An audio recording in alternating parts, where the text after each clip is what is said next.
Hey guys, Buckeye Bar guys. We wanted to thank you guys for tuning in to us here on Buckeye Bar Talk. Great show we got coming up today. We're really looking forward to you guys listening and watching it. But just wanted to remind everybody, just remember to subscribe to the channel, hit the all notifications bell, and that way, anytime a new show comes up, you guys will be alerted to it. And don't forget to like the video and comment on the video. All interactions with us helps us continue to grow, and we appreciate your support. Now to the show.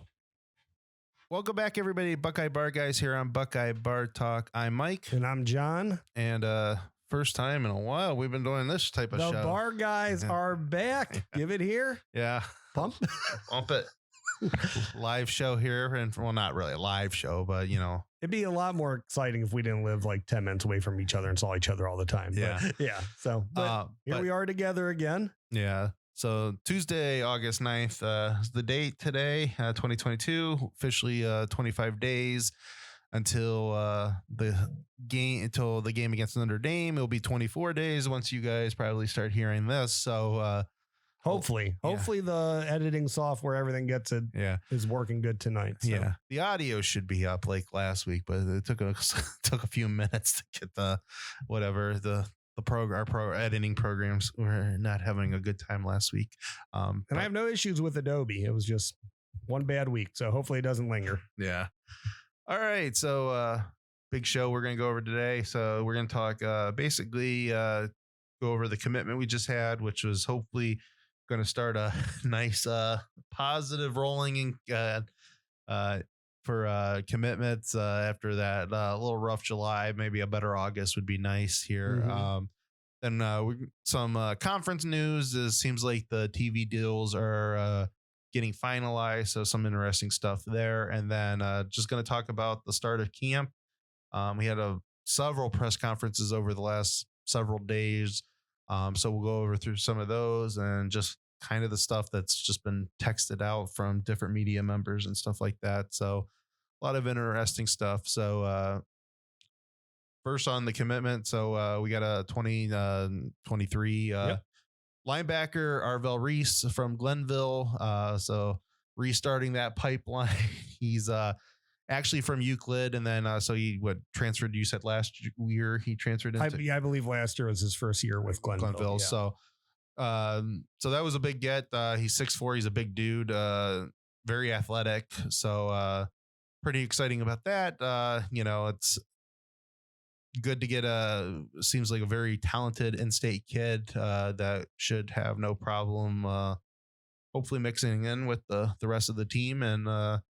To bring some of that Glenville pride back to the team. It seems like it's been a really long time since we've had a Glenville kid on the. It really has. Yeah. I mean, I don't even after Cardale. I mean, who can you think of that really stands out? I'm sure there's one or two on the team, but yeah, didn't they get a safety in there? I really don't know. I don't think so. Yeah, they might have. Yeah, I can't remember, but. It's been a long time. It seems like since we've gotten the Glenville kid, but I mean they've had a long history of performing, at Ohio State. So like I said, he looks the part. I got to see a little bit of different things some people shared. So yeah. I think he's going to be, he seems like he's pretty tough kid with all that. He hits, man. He hits very hard. It reminds you of a Glenville kid. So I mean that's good, and definitely a type of attitude that went on the defense. It seems like I love getting kids in there that they just have that mindset coming in from high school because at least they have the toughness about them and stuff like that. So that's a big deal. Oh, absolutely. I mean. Like you were saying, Glenville kids, they're tough. They've always played tough for Ohio State. They seem to genuinely love Ohio State. So they play hard for the school. They want to be there. So, yeah, I mean, it's a good pickup. I don't think he's as much of a project as what, different sites have him as. I mean, he's a 4-star on some places. So I think some places recognize, how good he is.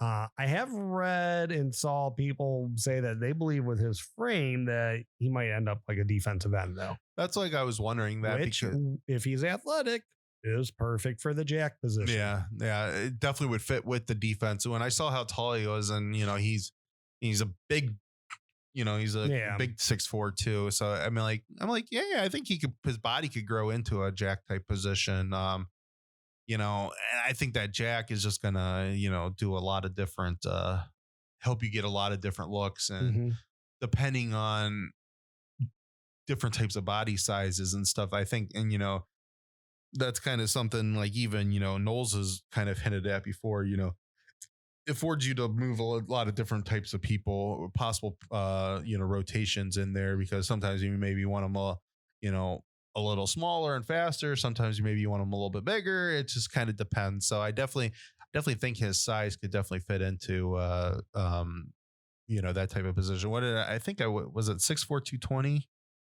Yeah, I think right now he's like, they have him, I think, listed like 6'4", 220. I think I heard from someone, I think Ted Ginn Sr. said he's like 6'4", 230 right now. So, I mean, he's a little bit bigger than what they have him listed on some of those, on some of the sites. But yeah, I mean, he's right around that range at this moment. And, going into his senior year. So you think he's going to grow a little bit more, obviously, throughout this year, because I'm pretty sure he's only 16 right now. Yeah. And then when he gets to Ohio State, obviously, body by Mick, he'll fill out to where he needs to be. Yeah. And they got him ranked. So Rivals composite has him 277 nationally. Okay. So not a bad pickup at all. Nope. And then it seemed like, speaking also on recruiting, there's been a lot of different reports, about Dijon, whether he was going to recommit or not. Nothing on those fields yet. It seems like the safety, that Bonzu, seems like he's maybe leaning towards committing, possibly trending back. So that that's a good sign. After losing Caleb Downs, it seems like that's kind of been like the full court press was on him. So again, we talked about this last week. So much of this, it starts September 3rd. Some of these coaches just need a chance to shine a little bit, and I think they're fine. So, well, if you can't win every 5-star, you get back in with the 4 stars you had and get the best kids into your class. So, it is. I mean, getting Jaden Bonsu is not a failure whatsoever. No. Obviously, it hasn't happened yet, but. Yeah, if they could pull that one, then that would be a big get for them. So, and it seems like everything's trending well right now. So, I mean, recruiting has always been crazy. It's gotten crazier since name, image, and likeness came into play. So, you're trending one way one day, and then next week, Yeah, I think transfer portals made it crazier too, because kids realize that, hey, I can go somewhere I really want to, or maybe I really want to go somewhere, but I also want to stay home. So I can weigh this decision for a year before, maybe stay home, see if I like it a lot, or maybe vice versa, maybe, go out on my own. And then if I don't like it, transfer back home. So, yeah, I mean, there's a lot of different factors that make recruiting crazier than what it was. Yeah, everything's crazier now. You're trending one way for, how many months, and then just out of nowhere, without even them being in your top 5, you sign with Texas. So things happen. All right. So moving along. So we were going to talk about, the Big Ten media stuff has like really come to a head now. It seems like that the deal could be finalized any day now. So it seems like, this has an official. This is coming though from a lot of different reports with pretty good sources, and now they've kind of all sourced each other. That seems like ESPN is officially out of the running for the Big Ten.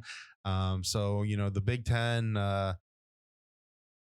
Ten's basically been with ABC / ESPN since I believe like 84, 85, somewhere in there. It's been basically 40 years. So, that's pretty crazy. I've grown up my whole life watching the Buckeyes basically be on ABC, right, or ESPN, one of the years when ESPN took more of a direct role and, having the bigger games be on ESPN. But, Ohio State's always been on those. I mean, until recently when Fox, really took them over. So, I mean, that's crazy in its own right. It's interesting how that is going forward. I mean, ESPN has basically built their entire network on being the college football network. And, they don't have they have one NFL game a week. They don't have a lot of talent, dedicated to the NFL outside of, they have prime time and all that stuff and, countdown and stuff like that. But they've had how many crews dedicated to college? I mean, they have the most college crews out of anywhere. So it's weird to think that they're not going to be on ESPN anymore. Absolutely. I mean, that's a part of our childhood. You grow up, I mean, Musburger and Danielson back in the day. And, I always remember them calling very not exciting Michigan games. I mean, there were some good ones in there too. And then, of course, Keith Jackson was the voice of the Rose Bowl that went into Brent Musburger. Yeah. Is Brent still the voice of the Rose? Who does it now? Still Fowler? It's Fowler and Herbie. Well, I know Fowler's but who does the introduction? Oh, is that Fowler, or do they just do they have like a guest narrator? They may have a guest narrator, or it's Fowler. It's one or the other. Yeah. But. Yeah. I mean, it's been a part of our childhood and, growing up loving the Buckeyes, but I also got to say, I mean, I have no allegiance to NBC or CBS whatsoever. I do like the Fox crew a lot. Gus and Joel are my favorite too in the game. Yeah. I guess, gun to my head. Who's with Blackledge now? Oh, is it Sean McDonough? I mean, they were my second favorite, were Patrick and Blackledge, but yeah, they are, that's not a thing anymore. But yeah, I mean, I mean, they're probably, Herbstreit and Fowler might have been my second favorite crew. I don't know, but I never like Fowler. I don't know. He could be a weasel sometimes, to be honest. But I always thought that when they moved Musburger off that crew and I love Musburger and Herbie. Yeah. When they had Fowler, when Fowler took over, and nothing against Fowler, he's okay. Buckeye fans give him more heat than he probably deserves. But I mean, I don't like how he calls games. I wish he was still just doing game day. And you can tell when Ohio State's losing in a game that he's calling when his hatred for the Buckeyes come out. It is so evident. Yeah, you could probably say a lot about the same about all of them, but they all love talking about Ohio State. So, they'll be interesting going forward. I always thought they should have tried harder to keep Nessler and put him because Nessler was actually with Blackledge for a little bit. They were the ones that called that's what I meant. Yeah. Yeah. They're the ones that called the Alabama Ohio State game in 2014. So I kind of wish they would have tried harder to keep Nessler and put him with her. Because he's with Danielson now, right? Yeah. So Vern retired and he's at CBS now. Yeah. So, which, they might be, depending on what happens next, if he decides to move. Danielson has to get replaced soon. I'm sorry. And I'm not going after anyone's career or not, but the headshots as a quarterback, they're definitely catching up with the guy.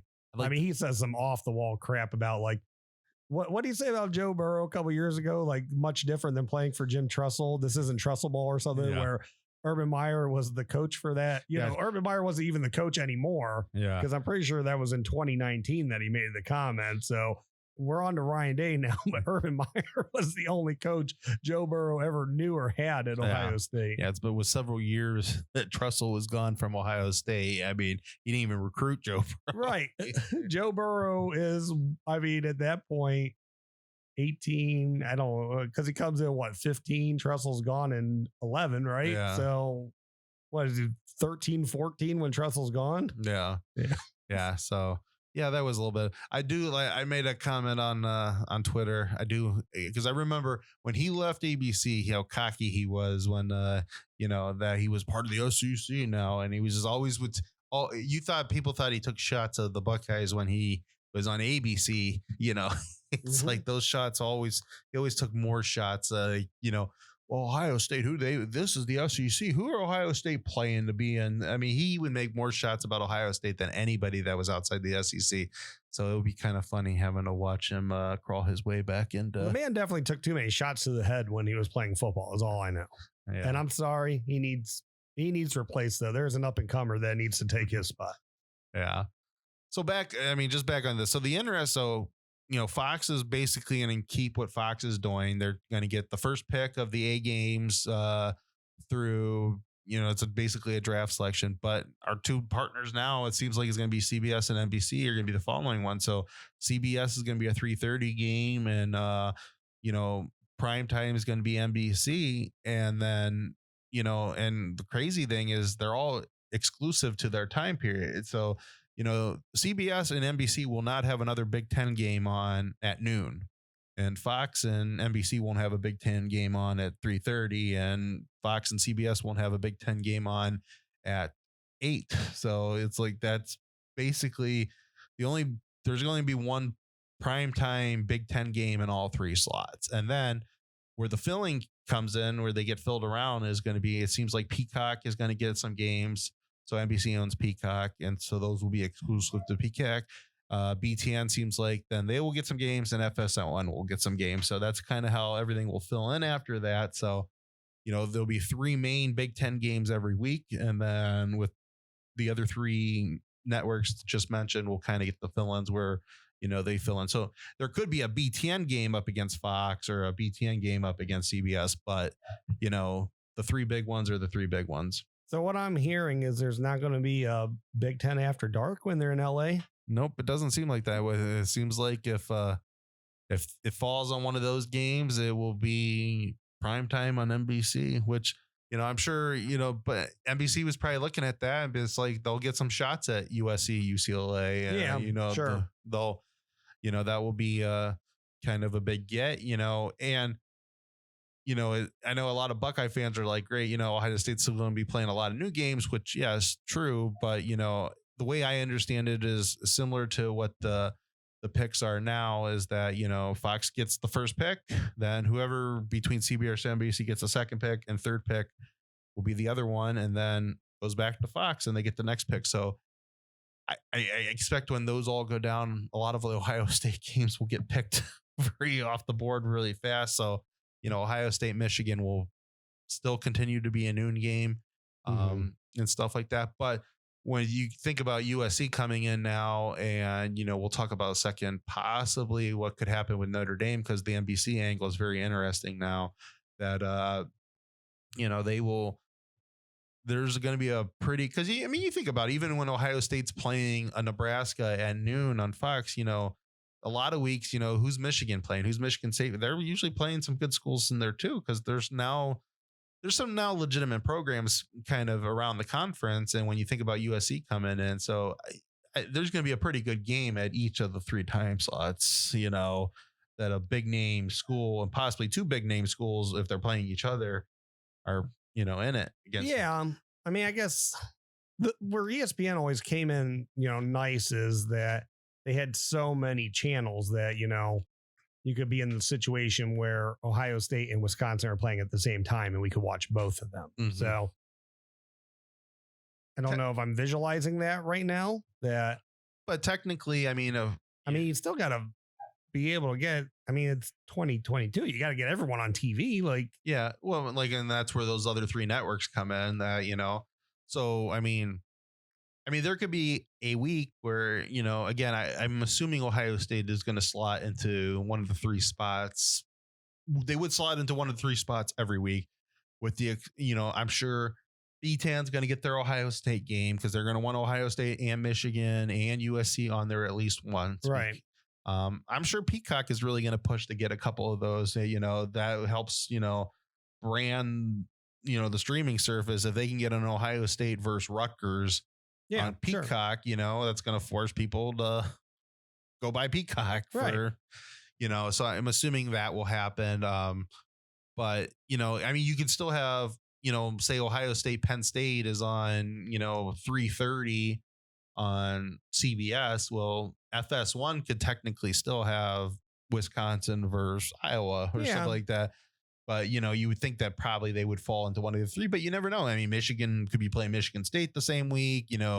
USC could be playing whoever the same week. They could be playing Nebraska. Maybe that's, NBC wants that as the primetime game. I mean, there's just so many different now, like things that, there are some big name schools that could still fall into those. Well, I mean, I would think with this, most likely Ohio State's not going to get any network C team working them either. Yeah. Is what I would figure. So that's a nice thing. Yeah. So, I figure it'll be interesting to see how, because with Tirico now doing NFL Sunday night, so I'm assuming he's off college. So it'll be interesting who NBC brings in to. You figure they're going to want to bring, and they still have Notre Dame for a couple years till possibly that gets settled out. So you figure they're going to want to bring in another crew, but I figure they're going to spend money. I was assuming if they're going to spend $350 million on Big Ten for basically one game and a couple Peacock games, possibly a week, that they're going to try to, I would think that they're going to try to have as big as a fanfare as they do for Sunday night NFL football, that they're going to want that to be a production. And, CBS already is a production at 3:30. I mean, they don't have much to change. They already have that. Right. So, Yeah. I mean, even if, maybe Danielson's not there anymore, they're just going to have to hire a color guy. I mean, they're already a well-oiled machine for having the SEC for how many years. So like, that's not a big deal. It's crazy to think that, this contract that's ending here in a year with the SEC was only $55 million a year, and they're going to be paying the Big Ten $350 million also. So, right. Yeah. I mean, crazy money, a lot of money, crazy money. So, I mean, they're talking about the deal could be worth somewhere, upwards of 1.5, million or billion. So 700 million of that's coming from CBS and NBC, and so Fox will probably be filling out the rest. And it's I saw it was actually a thing that Nicole Auerbach shared, or she put up on. So wait, you said 1.5 billion. So that's kind of where Fox is going to shell out 800 million. I guess we'll find out. I don't know, but they get their right. Am I doing the math right? That sounds right to me. Yeah, I'm going to say I'm right. Yeah, I think that's right. That's kind of, they said that's kind of the ballpark that they wanted in. So maybe it'll be a little less, but I mean, in 2001, between the 11 Big Ten schools, they got $7 million each from their TV deals. And now they're going to be upwards of 80 plus million. Right. Yeah. I mean, it's crazy money for everyone. 16 teams. So yeah, good job, Kevin Warren. Pat yourself on the back. Yeah. So that's just crazy to think about. And ESPN, the Big Ten offered ESPN 7 years at $380 million. That's what they wanted from ESPN. ESPN said no. And so, it'll be interesting now to see how ESPN fills out, because they have, they have the SEC network to look at, and they got ABC, they got the two ESPNs, the SEC network. Well, you can't put all the SEC games. I know they got the ACC too, but so now they're going to be looking for another partner. So, is that the Pac-12? Because that's the other team. They have their deals up now too. So, I mean, it's just, and how much is that worth? Right. That's not really worth much anymore. Yeah, it's interesting. And then I read somewhere, this isn't my own thought, but game day on a Big Ten campus is pretty it'd be pretty much a wasted idea now. Yeah. You would never do a college game day on a Big Ten campus, being that they have no affiliation with the Big Ten. The one time I saw that possibly, there are two situations where I did hear where, possibly could be untrue, is that even though they do have an affiliation with the SEC, so that kind of knocks it off, that they have done game days at the CBS event. Yeah. CBS has had 3:30 games and even primetime games that ESPN's been there. Doesn't ESPN always go to the SEC championship? Yeah, I believe so, but I could be wrong on that one. But they have been in situations like that. You're also going to get situations like, unless they change the schedules, Ohio State does play Alabama, Texas and Georgia in the upcoming years. So you're going to get cross games like that too. And, where, I'm just saying, on your normal Ohio State's ranked top 10, Wisconsin's ranked top 10. Yeah, you're not going to get that game anymore. day is not going to be anywhere near the campus. Nope. they'll probably never see him at an Ohio State, Michigan again. Less who know, especially sayonara. Yeah. I mean, who knows? I mean, just, crazy about stuff like that. So how much does that hurt? It doesn't hurt Ohio State, but how much does some of that hurt some of the other? Because, they do have, I think the question comes down to how many people actually still watches ESPN's other shows compared. Yeah. I know Game Day gets a big thing, but does First Take, does some of these other things really get any eyeballs where, back in the day, you still had SportsCenter playing all the time and there was a lot of eyeballs on SportsCenter. There's not really anymore. A lot of that stuff, what happened a million times over just because you have Twitter and YouTube and everything else nowadays. So it's like, does any of these side programming that ESPN offer that kind of marketed to your team, does any of that stuff really matter anymore? Well, I mean, that's why shows like First Take got to be so over the top with their opinions, is because they don't have the thing that, they don't deliver you sports first anymore because, like you said, you saw what happened on Twitter a million times already. So you don't need to watch SportsCenter to see anything. You've seen the highlights. Yeah. You don't need to see their cut up of it. You saw a fan's posted video of what happened, or you saw like the live, whatever broadcast station was hosting it. They did a cut up of it, simultaneously, and they already put it up on their Twitter feed. So. Yeah, the same with the team. I mean, when Ohio State has a big touchdown or something like that, the Ohio State's football Twitter page and Facebook page, it's up almost immediately. That's all. That's already cutting up. So I mean, you don't need the networks necessarily to market anymore. So what's left is the live TV game, and that's important. That's with everything with streaming and everything like that in our world where, you have a million streaming services because you have all kinds of different interests that you like to watch and stuff like that.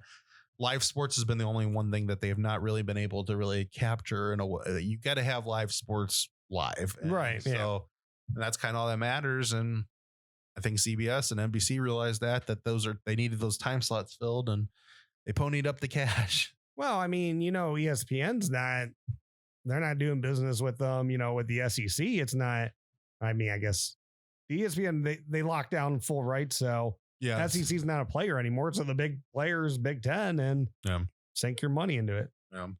The hell, locked up your spots. Yeah. So some of that stuff's interesting. We'll be watching some different crews over the next couple of years. It'll be, a couple of the guys on ESPN I really liked, and a lot of them I didn't. And some of once you started getting down to some of the other crews, I'm not gonna say who Beth Moments I'm not I'll be looking forward to maybe seeing some just other takes and stuff like that, but I mean, we'll see.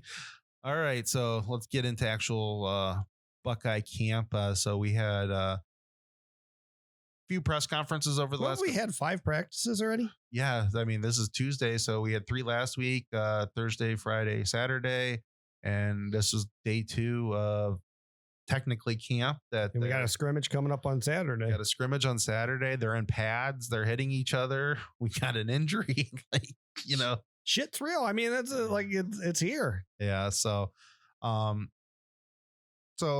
go through the press conference. We're pretty much going to skip Dave's press conference. This is the oldest I mean, he said some good things, but a lot of head coach thing. I got more out of, Alfred's press and Fry's press conference and then Noel's press conference today. So, I mean, Tony Alford, again, I mean, we've talked about this before, just an absolute treasure listening to him. I mean, he's so smart, and he's just very articulate about, what he's trying to say, I could on demand his press conferences like I could a normal football game. Yeah.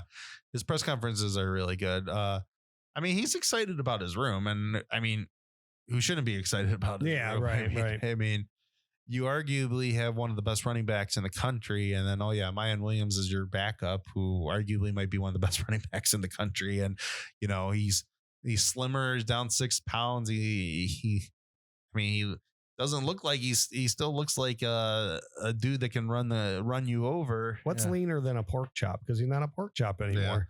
Yeah, I don't know. What's a leaner cut? I mean, is it a sirloin now? I don't know. The beef. Sirloin. That's what we're going to call it. So, but no, he's, I mean, I mean, you say he only lost 6 pounds. It looks like he lost 10 pounds, but the pictures I saw of him, he looks built as hell though. And they're saying he's faster. Body by Marathi. Yeah. I mean, that's how it normally is. I mean, it's crazy. No. And yeah, Alford, he just, he had some really good quips, about last year, just about how, Trey, basically, I mean, we all saw it. He wore himself down. So he hadn't played football in 18 months. I mean, and I know everyone said this already, so not going to focus too much on it, but he didn't play a senior season.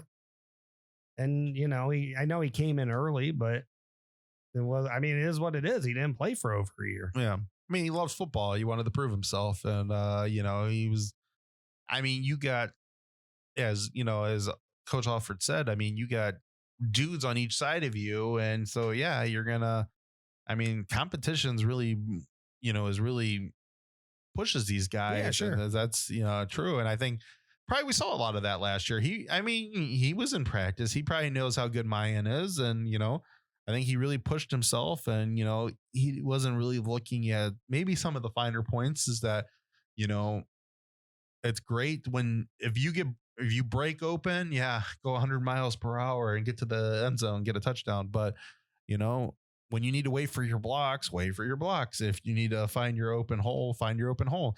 And I think some of those things that, part of the reason is that he didn't play in a year. Part of the reason is he's in college now. This is a lot different than he was probably used to.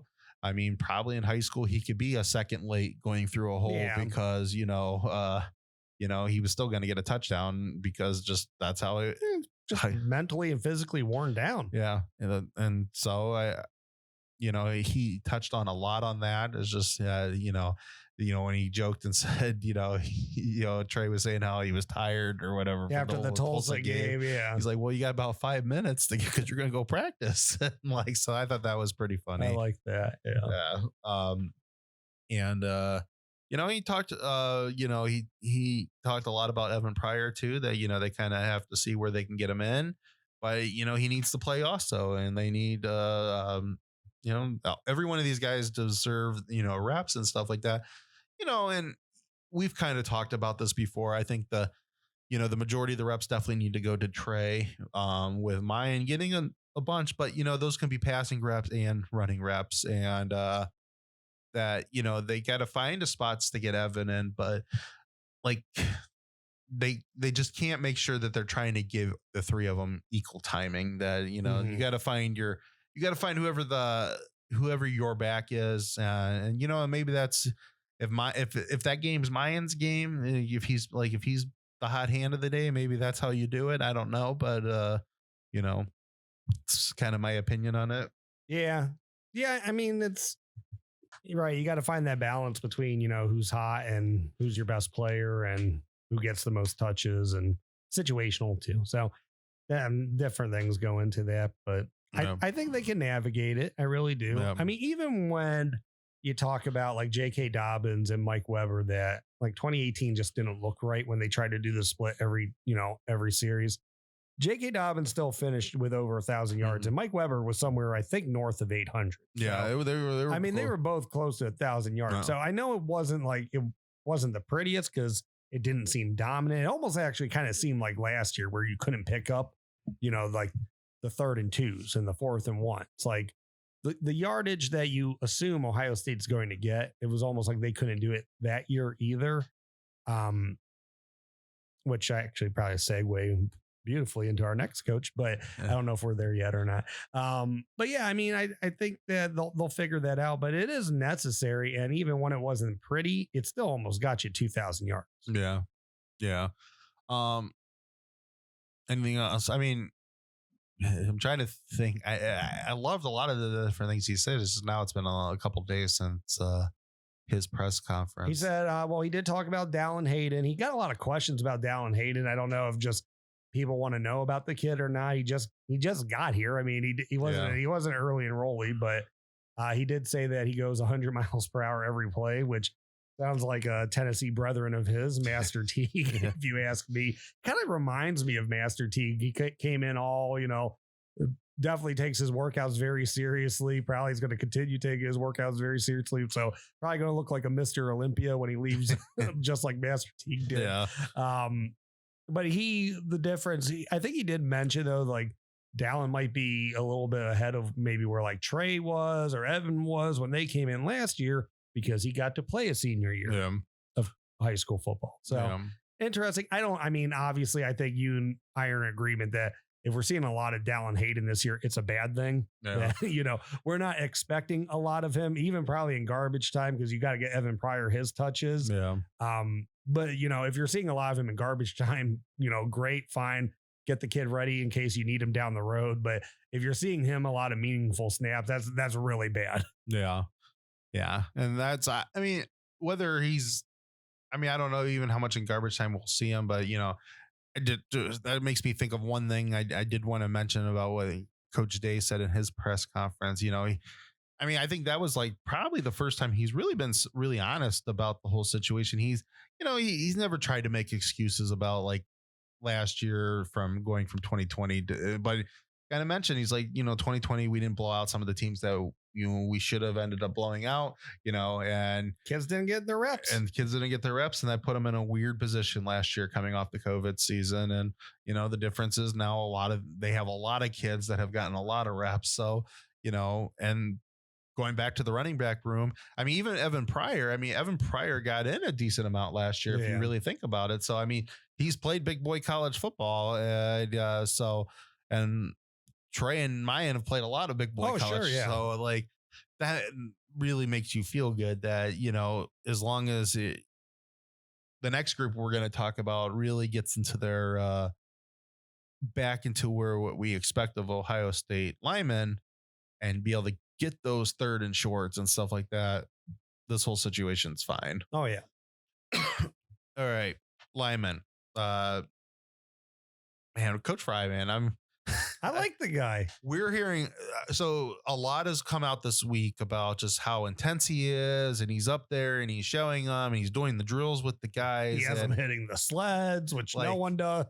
And so hopefully that's a good thing. And then you hear him talk and it's like, wow, yeah, I can see this guy has actually been mixing it up with them a little bit. It's like he comes off as intense, but he's intelligent. He's again, another articulate coach. He was I just absolutely loved what I heard from him. And I'm loving what I'm hearing about the depth and stuff like that. And I even like when, so basically, Fryer's back. So they have a good solid backup five behind, the starting five. And then, there's been a lot of talk about all the new freshmen were kind of starting off in tackles. And then, and a lot of people had questions about that. Are these tackles, what's going on? And I absolutely loved his answer when he's talking about like, I want to, you kind of like teaching them the speed of the game first, being out there on an island all by yourself against a defensive end, and then you move them in to deal with the physicality of it. And,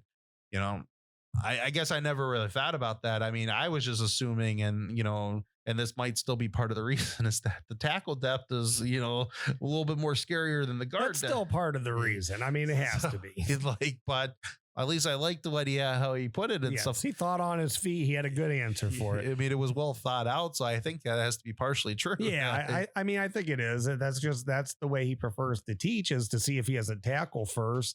If not, move them in and they can mix it up, be physical, be guards. And which, it's kind of always, see if someone can do the spotted tackle, because especially if you don't have the depth, that's definitely more important. Yeah. He had good things to say about, both the tackles, and that it sounds like, Paris is, those years at guard, it seems like he's showing up looking good, playing tackle. He's getting right back into being a tackle, riding a bike, that he's picking up where he left off in high school. So that's a good thing. Dwan's down weight 10 pounds. He's down to 364. That was his target weight apparently. So that's good. Fry,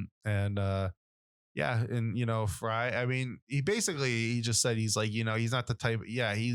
If he screams at the guys, he wants to be able to tell them what he's doing wrong. And so much of it, he's like that. He really loves that, he's getting on them, but then they're doing the right thing on the next play. Right. So like, and I think that was probably, a lot of the issue last year with Stud, that, he just got to a point in his health that he couldn't really kind of mix it up, and he didn't have the energy necessary to demonstrate some of that stuff. And, and it's just different now. And again, this is one of the positions that I've said that once they really get going and stuff like that, I think this guy can sell a high school kid to come play at Ohio State. He's got the energy to be able to do it. Yeah. So like, after I listened to him the other day, I'm just like, yeah, they just need to prove themselves, and then he will be fine. Yeah. And I mean, the way it seems also is, from what I've heard is he yells, he's very energetic, but the kids can handle it. But it sounds like he yells loudest when they do something good. Like, he's always there to let them know when they did something right. And if they did something wrong, he demonstrates for him. He lets them know, he's like, watch me do this, shows them what they do. And then they get it the next play, and then they know what they're doing.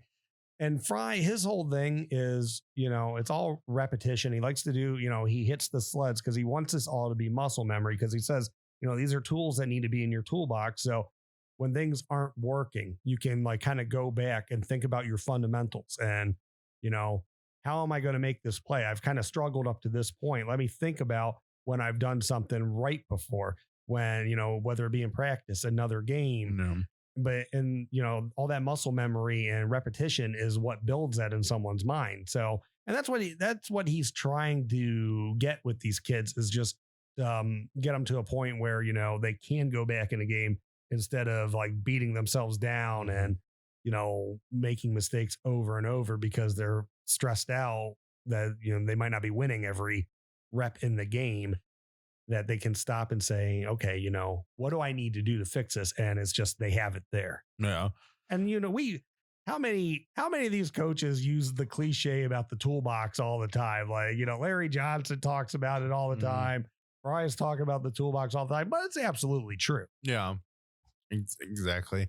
Definitely seems like he's definitely, liking the physicality he's seeing, especially from the middle. That was really a big thing that I think as the we year, can say it. As the year was went, missing last year. was definitely missing last year, and pass protection was great. And you definitely tell that probably Matt Jones should have been in there last year, but I mean he's there this year, and from everything we're hearing from both, Coach Fry talked about it the other day, to just some of the reports coming out from camp is he's looking really good.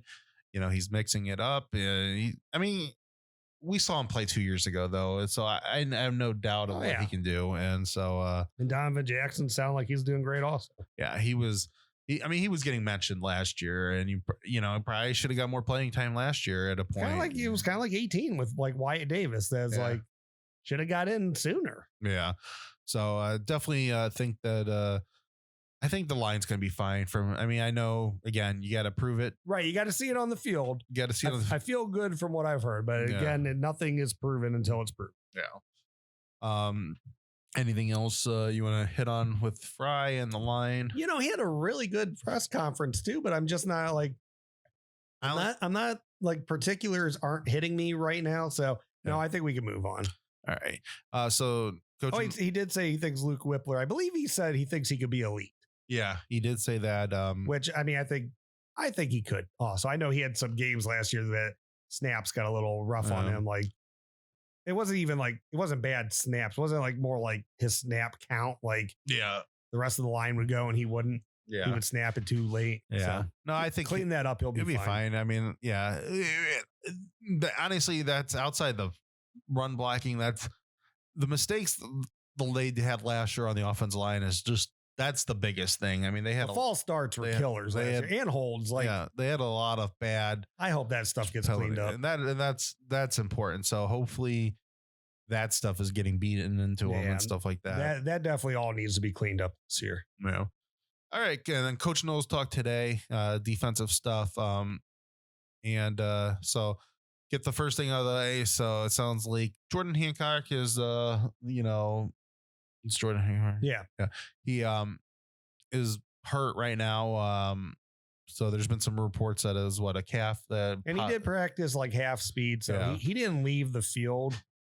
So I don't know. Yeah. No one knows. But so, I mean, that's the concern just because of the lack of the depth on you got some good guys at the top, but then as they possibly have a good really four. And you really, you think coming into this year that he could be a really good, addition to that cornerback room. And it's always, you think back to Lattimore and stuff like that, if some of those injuries that are in your muscles and your legs, those they can just they can linger and stuff like that. And take years away from you. So hopefully that it doesn't. It's just, maybe he just tweaked it a little bit and he'll be fine. You just need to,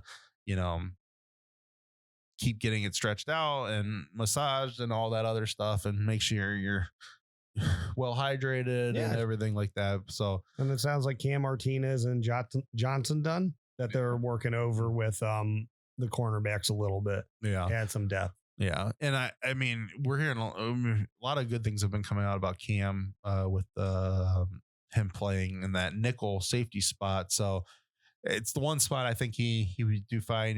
Maybe they have to, change up a little bit on different things just make sure if he would, you have to be an outside corner, maybe you try to go more of a field boundary type thing or whatever to help him out. He's a great athlete, but he is a good athlete. So, I mean, we'll see what happens. Hopefully Hancock's not too, not too beat up after a couple days, going half speed and stuff like that. He'll feel better. I've always been really intrigued and, Knowles talked about this a little bit today. Just, I didn't know how I felt about having such a centric safety of the defense. I mean, there's a lot of teams that run 4-2-5s, but not a lot of teams have basically the safeties are basically what dictate how the defense kind of does and stuff like that, and it's just really growing. I mean, how he explains it and just, when you think about it, safeties are probably the most versatile players on the field. They can do, especially in the back end, they can do so much. They're good against the run, they're good against the pass, they're, just different things. Right. And linebackers are getting smaller nowadays too. Yeah. And I just faster, small, more athletic guys. And I like how he was talking about, because we talked about this. He talked about, he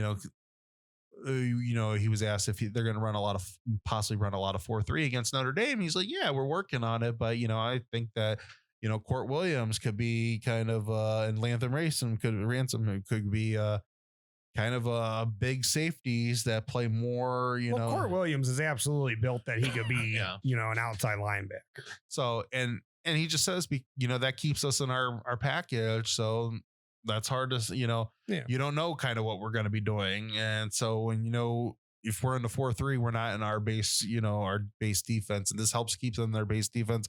So I liked a lot of that. I loved what he said about the defensive line. Like, he's talking about, he's like, these guys are getting after it in practice. He's like, it doesn't matter who's going there right now. They're all, they're really mixing it up with the offense right now. And, they're getting stops and they're looking good. And I mean, and he said straight up, he's like, we're going to unleash them. And, and that's kind of been missing. It seems like outside of Chase, a couple years ago that, have they lived up to their potential as a defensive line? No. And so, and I think if they can kind of get back to kind of what you think of LJ's lines, and not saying that these guys have been underperforming in anybody. I mean, they're just not consistent. I mean, I have a hard time with like 2020 putting a lot of blame on anything just because of how freaking weird that year was. I mean, if you look at the game against Clemson, that line was dominant. And then, Tyreek Smith got after Trevor Lawrence, Tommy got after Trevor Lawrence, and then Coop almost got him if he didn't get him once. Like, they got after Clemson in that game. So I think the defensive line, it didn't obviously, they weren't like what they had done in 2019 with Chase Young, but it was such a weird year. Last year, I'm going to go ahead and just kind of blame just, that they weren't in position on the defense. Just everything schematically was crazy with the defense last year. So I think they have fallen off what you expect out of them, but I'm not sure if it's kind of like fool's gold going the other way, though, that, it's like, oh, they're really falling apart. They're not what they used to be. And it's kind of like, for maybe 1 year they weren't. You can't really count that other year. Yeah. I heard a good comparison on one of the podcasts from, one of the beat reporters the other day, that they just said that, it kind of reminds them a lot of the 2017 defensive line. Yeah, I can see that. And I think we talked about that a little bit like a week or two ago, that's kind of like what I'm thinking of them. Yes, Nick Bosa was on that defensive line, but he wasn't, we kind of thought that was going to be last year too, and it did not happen. Yeah. Well, you got, but Sawyer is a year older now. You got much bigger too. Yeah. Tuamala is a year older now. Hopefully Friday can stay healthy. Devontae John Baptiste. Is this Harrison's year to finally like break through? Right. So there's a lot of possibilities. Plus, they're so loaded defensive tackle wise. The depth is there. It's just they gotta, they gotta get consistent and stuff like that. And I know you have two kids that weren't early enrollees, but they might be able to contribute in garbage time. Yeah. Kenyatta Jackson and Mario Abor. Yeah, and a lot of people, and they've got some good things been talked about to them. I think the biggest thing that we need to see from this defensive line, and like when Knowles talks about that they need to be unleashed, is that I loved a lot of the different pressures we saw last year coming from the tackles and stuff like that. We need to see the pressures coming back from the ends. And right. Yeah, I don't have a problem with Tyleek Williams or Hall or whoever, Vincent coming up the middle and sacking a quarterback every now and then. But it seems like the last couple of years, because, it was Haskell and Togiai prior to that. It's like, we kind of got to get back to the defensive ends are the edges are the ones that are, doing all the wrecking. Right. It seems like it makes it just all more disruptive when those guys are just blowing past the tackles. Yeah. And that's gonna just help everything behind you, because that's just, the whole defensive point is slow the quarterback down in his mind where he's throwing it to. That's what Knowles teaches. So you get an end that can get to him really quick. Yeah. That just helps better. And then with the other safety on the field, let's face it, it's kind of like the same thing when you had the slot corner. You got another set of a linebacker, you got another more skilled guy that's probably a little bit faster that can get to that ball quicker. So, yeah. Only good things. Yeah. And then he did talk, just wanted to hit the linebackers, because, the linebackers have been, it's kind of just I had some good things to say about CJ Hicks. Yeah, he really did. And we've heard some good things about Hicks just from some of the reports coming out. I think Hicks is going to get a lot of playing time as a true freshman. I think so too. But it sounds like some of the guys in front of him are really stepping up. You hear, it seems like Eichenberg might be going to keep this up from where he was at the end of the last season. Sounds like Steele Chambers is a starter. Yeah. I figured Steele was going to be. It just took, it was going to take him time to get up to the point. Chip Trainum lost his black stripe today. Got his black stripe off. It sounds like Taraj is looking pretty good in camp. So, there's, Palier, Neil Teote is looking better. Cody's looking, he's healthy this year. Healthy. Yeah. So, there's just a lot of things that they could. I'm interested to see if he can take playing time from Eichenberg, though, being healthy. Yeah. Because I think he is more athletic than Tommy Eichenberg, but Eichenberg did come on a lot at the end of last year. Yeah. My biggest thing, and I think Coach Knowles knows this, is that I think my biggest thing is I don't want to see big line changes within games. We're never going to see that crap like we saw last year. Rotations are fine. We're never going to see that again. But in some games, if Tommy Eichenberg makes more sense than Cody Simon, all right, let Eichenberg. They're not going to do all that BS personnel matching every single play like they did last year. That almost cost them Minnesota, and it did cost them Oregon. Yeah. Amongst other things that cost them Oregon. Yeah. But if a game like Cody Simon makes more sense, then okay. If he's good enough to be the starter, that I would much rather say if they say both these guys are good enough to start, well, there's going to be games on the schedule, you think about Notre Dame and stuff like that, that just is going to make more sense that Eichenberg's in there. And then there might be more games that makes more sense that Cody Simon's in there. I don't know how all that goes. and that's why when they talk about, they might stay with you have guys like Court being, more of a kind of a linebacker but he's also kind of a safety Right. that, that makes sense too. And if they're going to run some of the jack, and I mean, there's going to be times they run 4 down linemen. They're not going to get rid of the 4 down linemen. But no, you can't. Your best recruiter on defense is Larry Johnson. Yeah. You better keep all his players out there. But there's going to be times they go with the jack, and the jack's kind of like a defense lineman, also kind of like a linebacker. So there's a lot of different things that they can do at every single level that they tried to do just with rotations last year, and they can do it like you're still going to have your line rotations, but they can do different things in the back level. Well, Knowles has said that from day one that, it's not going to be necessarily changing personnel. It might just be changing looks with the personnel that's already on the field that they need to know how to do everything. So that's important also. Yeah. You can't have line changes all the time. So, but again, just I really enjoy listening to him just because he really is like a mad scientist, how they described him. I really do hope that it works out with him because I would love to see him, hopefully be in Columbus for a long time. I mean, he literally said that he loves this because it's like his brain's always going a million miles an hour. He's like, if I am sleeping, I'm still thinking about it. Where am I putting everybody and what are they doing here?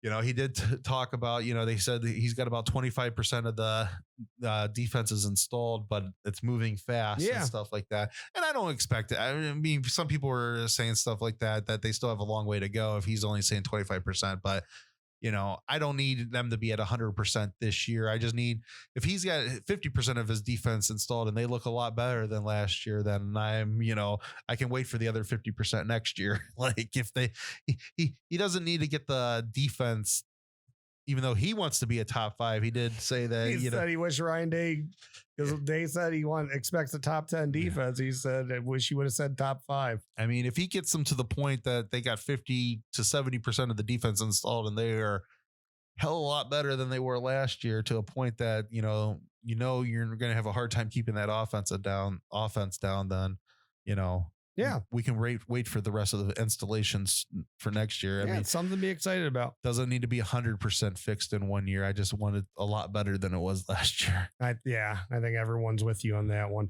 And he did call Sonny Styles a secret weapon. Yeah. Which is very interesting because that kid should be in 2 days for high school football right now. Yes.